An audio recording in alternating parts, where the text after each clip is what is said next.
Welcome!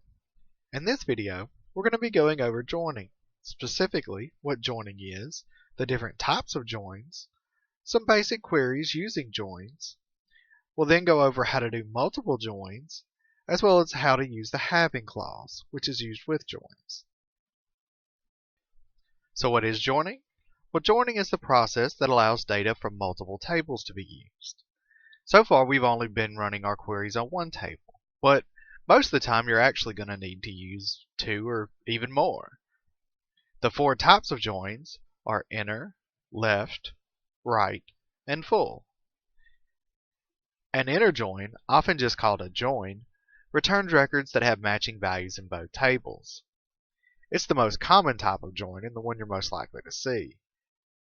If you look at this picture, you can see that of the two tables, only the inner portion where they overlap is returned. A left outer join returns all records from the left table and the matched records from the right table. So if you look at this image, you can see that it will return the entire left table, but only the portion of the right table that matches the criteria. A right outer join returns all records from the right table and only the matched records from the left. As you can see here, it loads the whole right table but only the matching records from the left. And a full outer join returns all records from both tables when there is a match in either the left or right. So it returns everything where either side has the value you're looking for. So let's get started on those queries. As you can see, I've created a few tables here. But for now, we're only going to be using the name and purchase tables. I've moved to Workbench because it allows us to see our results without clicking around quite as much. Our name table is just what you saw before, and the purchase table has some product names along with a name ID, which relates to the name.id, and the DOP, or date of purchase. So if we wanted to add the name to this list of results, we can simply say select star from purchase, join name, which is the other table we need, on, and this is where we specify how they're connected, name.id. Now using the dot syntax simply helps you connect the name, the column and the table, because ID exists in both tables. If we don't specify this, it won't know which ID we're comparing to. So name.id equals name_ID. And if I execute this, you can see that it gives us our results.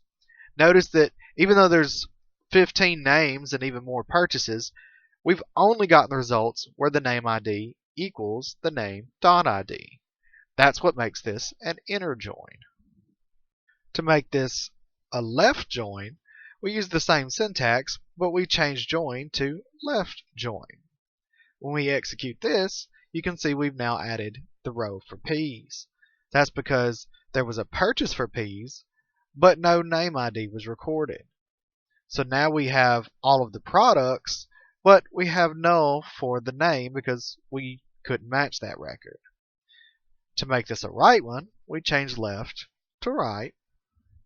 And when we execute it this time, we get all of the names, but it only has this many products to match. That's because there were no purchases made by these people. So everything else is null. Null just means empty. Now, if we change right to full, we're going to see that it actually gives us the same result as an inner join.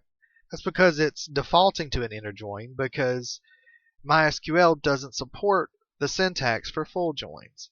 You have to achieve a full join by combining a right and left join.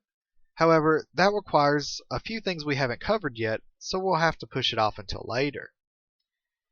That's it for this video. In the next one, we'll talk about doing more than one join, as well as the having clause.